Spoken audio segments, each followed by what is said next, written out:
El 30 de septiembre de 1999, en una planta de procesamiento de combustible nuclear operada por la empresa JCO, ocurrió uno de los accidentes más graves relacionados con radiación en Japón. La instalación estaba ubicada en la localidad de Tokaimura y su función principal era preparar uranio para su uso en reactores nucleares. Ese día, 3 trabajadores estaban realizando una tarea que, en teoría, debía seguir protocolos muy estrictos. Entre ellos se encontraba Hisashi Ouchi, junto a sus compañeros Masato Shinohara y Yutaka Yokokawa. El proceso consistía en disolver uranio en ácido para producir una solución que luego sería procesada. Sin embargo, en lugar de seguir el procedimiento técnico establecido, utilizaron un método improvisado que ya se había vuelto habitual en la planta por ser más rápido.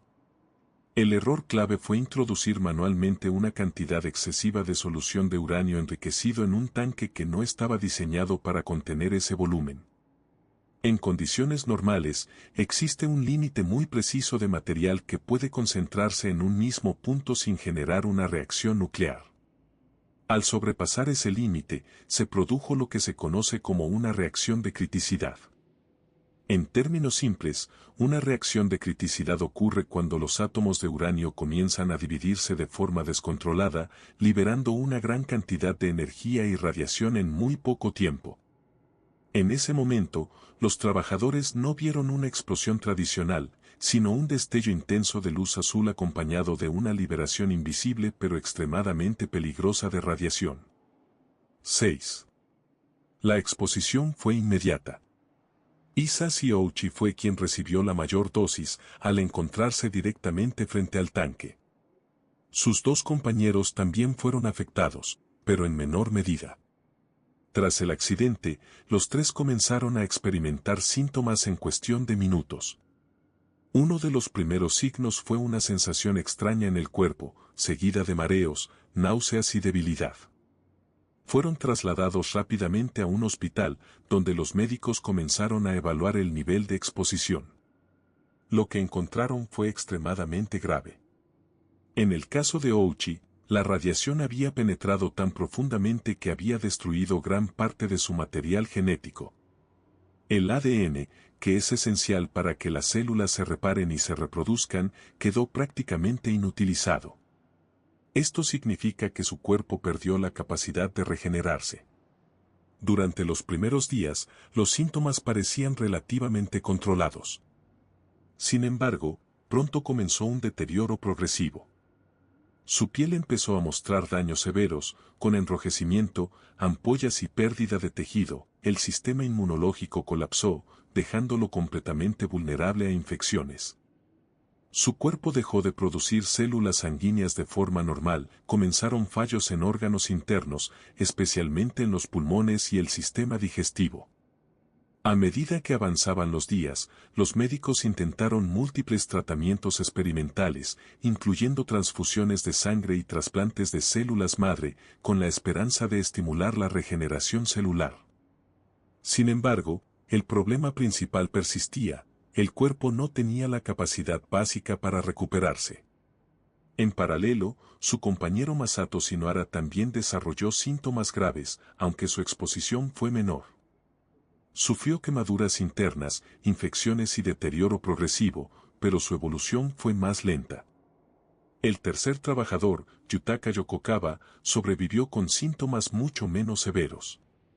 Uno de los aspectos más complejos del caso fue la decisión médica de mantener con vida a Ouchi durante un periodo prolongado. Permaneció hospitalizado durante 83 días, en los que su estado empeoró constantemente. Hubo momentos en los que parecía estabilizarse, pero luego sufría recaídas graves, algo típico en exposiciones extremas a radiación. Finalmente, tras semanas de deterioro irreversible, falleció debido a fallos múltiples de órganos. El accidente no solo afectó a los trabajadores directamente involucrados. La radiación liberada obligó a evacuar a cientos de personas en la zona cercana y a implementar medidas de emergencia para evitar una mayor exposición. También llevó a una revisión profunda de los protocolos de seguridad en instalaciones nucleares en Japón. Este caso se convirtió en un ejemplo claro de cómo un error humano, combinado con prácticas inseguras, puede desencadenar una situación extrema en cuestión de segundos. También mostró, con un nivel de detalle pocas veces documentado, cómo la radiación afecta al cuerpo humano de forma progresiva y devastadora. El desastre de Chernóbil ocurrió en la madrugada del 26 de abril de 1986 en el reactor número 4 de una central nuclear situada cerca de la ciudad de Pripyat, en lo que entonces era parte de la Unión Soviética. Todo comenzó durante una prueba de seguridad que buscaba comprobar cuánto tiempo podía seguir generando energía el reactor tras un corte eléctrico. El procedimiento, que debía realizarse bajo condiciones muy controladas, fue ejecutado con múltiples desviaciones y decisiones arriesgadas por parte del personal. El reactor fue llevado a un estado inestable. Para mantenerlo funcionando, los operadores retiraron demasiadas barras de control, que son precisamente las encargadas de regular la reacción nuclear. Esto provocó que el núcleo se volviera extremadamente sensible. En cuestión de segundos, la potencia del reactor aumentó de forma descontrolada. El sistema no pudo contener la reacción y se produjo una explosión que destruyó la estructura superior del reactor, dejando el material nuclear expuesto al ambiente. A diferencia de una explosión convencional, aquí el mayor peligro no fue la onda expansiva, sino la liberación masiva de radiación. Fragmentos de grafito altamente radiactivo fueron expulsados al exterior y comenzaron a arder. Los primeros en llegar al lugar fueron los bomberos locales, que no sabían que estaban entrando en una zona con niveles extremos de radiación. Entre ellos se encontraba Vasily Ignatenko.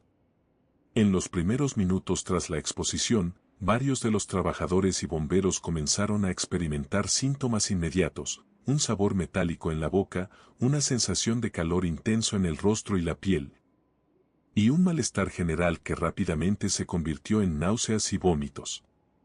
Algunos incluso describieron una especie de brillo en el aire, causado por la ionización de partículas, aunque no todos eran conscientes de lo que estaban viendo. Lo que hizo especialmente peligroso este evento fue que muchas de las lesiones no eran visibles al inicio. Algunas personas parecían estar relativamente bien durante las primeras horas, lo que llevó a una falsa sensación de control. Sin embargo, la radiación ya había comenzado a dañar el cuerpo desde el interior. Las células más vulnerables, como las del sistema digestivo y la médula ósea, empezaron a deteriorarse rápidamente. En los días siguientes, los afectados fueron trasladados a hospitales, principalmente en Moscú. Allí se comenzó a observar el desarrollo del síndrome de radiación aguda. Este proceso suele tener varias fases. Primero, una fase inicial con vómitos, debilidad y desorientación. Luego, una aparente mejoría que puede durar algunos días. Y finalmente, una fase crítica en la que el cuerpo colapsa. En el caso de los más expuestos, esta última fase fue especialmente severa. La piel comenzó a oscurecerse y a formar ampollas, como si hubiera sufrido quemaduras graves, aunque el daño era interno. Los tejidos empezaban a degradarse, y en algunos casos la piel se volvía tan frágil que se desprendía con facilidad. Al mismo tiempo, el sistema inmunológico dejaba de funcionar, lo que permitía que infecciones comunes se volvieran mortales. Los órganos internos también se vieron afectados. Los pulmones se llenaban de líquido, el sistema digestivo dejaba de absorber nutrientes y aparecían hemorragias internas. En muchos casos, los pacientes permanecían conscientes durante gran parte del proceso, lo que hacía que fueran plenamente conscientes de su deterioro.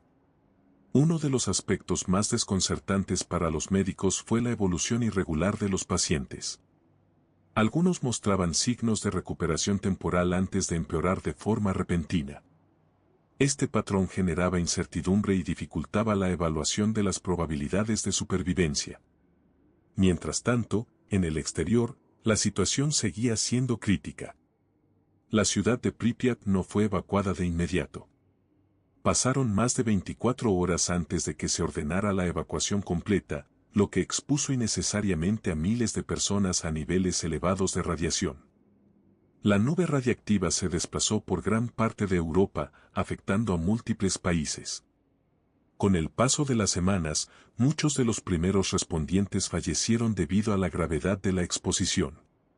Otros sobrevivieron, pero con secuelas a largo plazo, incluyendo enfermedades crónicas, daños en órganos y un aumento significativo del riesgo de desarrollar cáncer.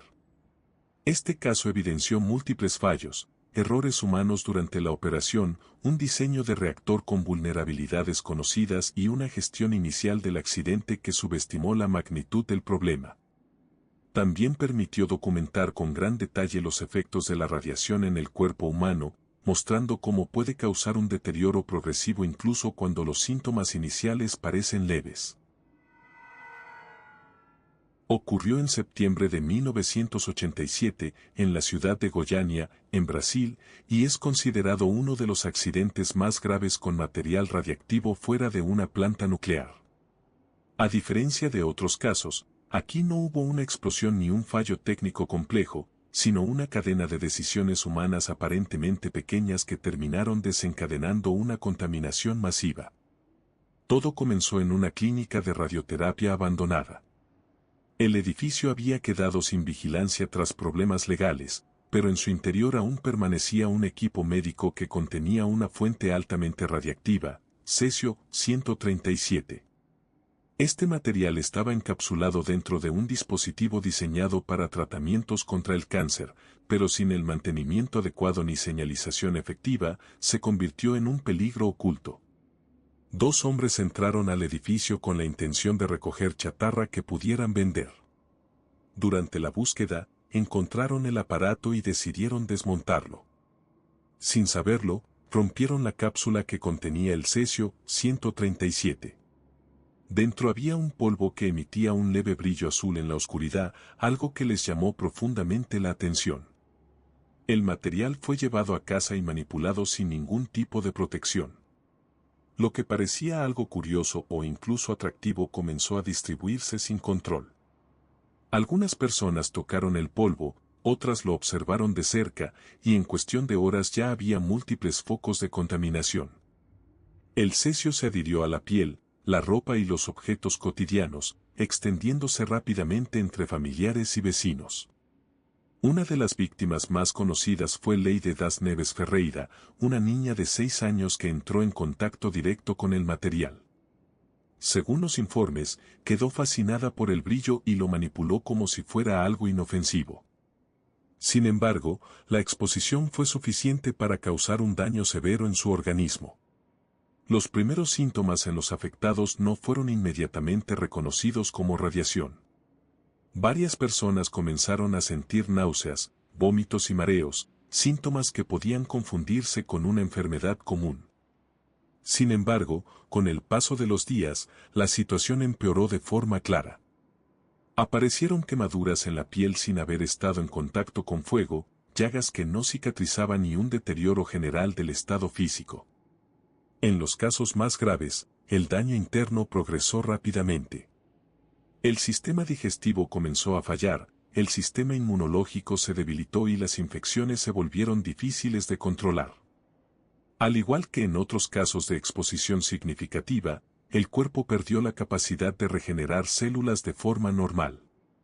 Lo más complejo de este accidente fue la rapidez con la que se propagó. El material radiactivo pasó de una persona a otra, de una casa a otra, y llegó incluso a objetos que fueron vendidos o intercambiados. Esto generó múltiples puntos de contaminación dentro de la ciudad, dificultando enormemente la respuesta de las autoridades. Cuando finalmente se identificó que se trataba de radiación, se activaron protocolos de emergencia. Equipos especializados comenzaron a rastrear las áreas contaminadas, evacuar viviendas y aislar a las personas afectadas. En total, cientos de personas fueron evaluadas por posible exposición y varias presentaron niveles significativos de contaminación. Las víctimas más afectadas fueron hospitalizadas y tratadas por síndrome de radiación aguda. En algunos casos, los daños fueron irreversibles. Leide das Neves Ferreira falleció semanas después debido a la gravedad de la exposición. El proceso de limpieza fue largo y complejo. Se demolieron viviendas, se retiraron grandes cantidades de tierra contaminada y se almacenaron residuos radiactivos en instalaciones controladas. A nivel social, el accidente también generó miedo y rechazo, ya que muchas personas evitaban el contacto con quienes provenían de las zonas afectadas.